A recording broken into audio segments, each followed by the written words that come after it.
Mga ka-farmer, magandang araw sa inyong lahat. Makinig po kayo sa aking sasabihin para pangpalakas ng loob. Kami ay nakaranas ng paghirap or struggle sa aming pagbababuyan. Nung una naming pagbabuyan ay bumili kami ng 2 baboy, panimula.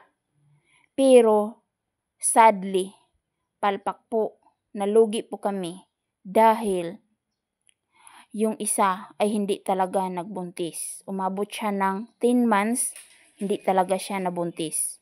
Yung isa talaga nabuntis, pero grabe kamaldita. Ang sungit ng inahin na yun.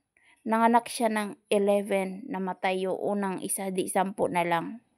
Ayaw niyang magpadidi dahil pinapatay niya lahat yung mga biik niya. Hindi nag-survive. Yung isa, pinapaalaga namin sa pinsan ko na may inahin. Kaya nakasurvive yung isa. Ngayon po, dahil ayaw ko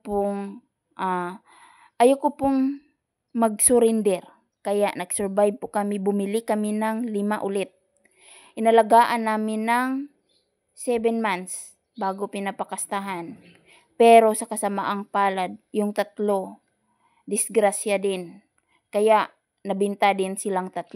2 na lang ang naiwan at yan na po ang resulta. Maraming salamat.